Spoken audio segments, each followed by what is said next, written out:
Welcome. My name is Lambour Bouterie, and I'm the visiting curator of ceramics at James Madison's Montpelier. And I've had the wonderful pleasure of working as the curator for a new dining room installation.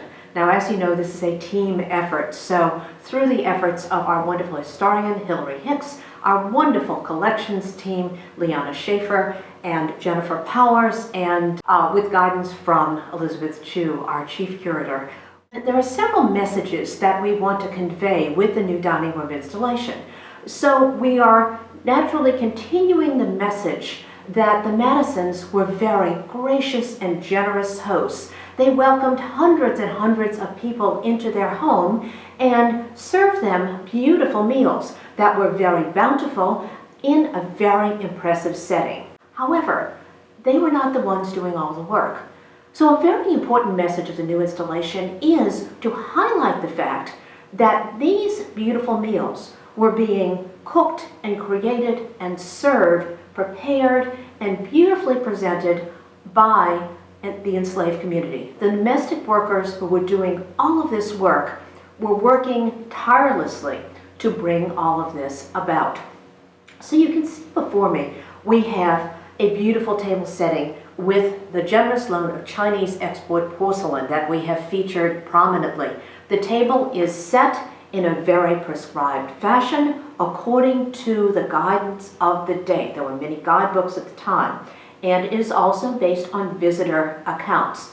Now, Paul Jennings would have been well trained in the White House for this type of service and for setting the table and for serving the guests.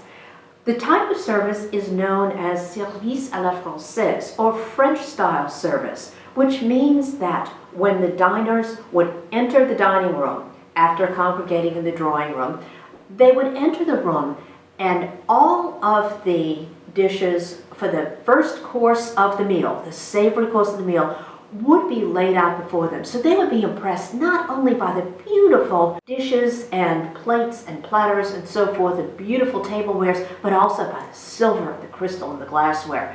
They would be very impressed with the possessions of the Madisons. But they would also be impressed by the fare itself, which would have been laid out before them in this beautiful arrangement, beautifully garnished. So impressed by the bounty of food, the preparation of food, and the presentation of the food. Now, the meal would have consisted of a number of different courses.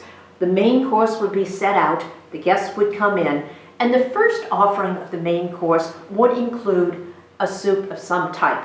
It was the purview of the hostess to serve the soup, so here we have Dolley seated, and she has just served the soup to the guests at the table.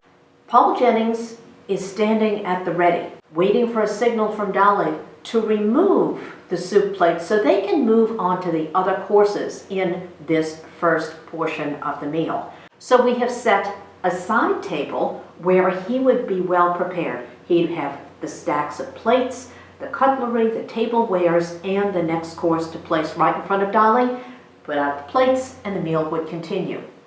Now, once the savory course was completed, the tablecloth would be removed. We have multiple tablecloths on the table. The entire first tablecloth and all the contents would be removed. There'd be another cloth, and then he would bring out a sweet course for a dessert course. And he has that on one of the sideboards. So we have staged the sideboard with custard cups, with the ice pails, with a cake basket, and the plates that would be necessary to serve the dessert. So he is ready to do that. And then on the additional sideboard here, we have the coffee and tea service, which would be a subsequent course of the meal.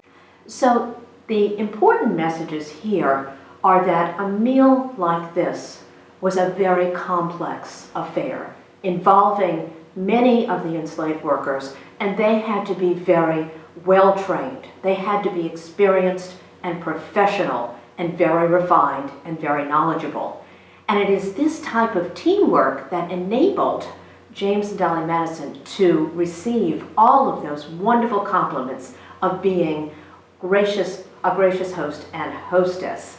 So it's an important message that we want to convey, and we hope that you will be able to visit soon and see the beautiful table laid out with the wares and to kind of get a sense of what dining with the Madisons would have been like. So I invite you to visit soon.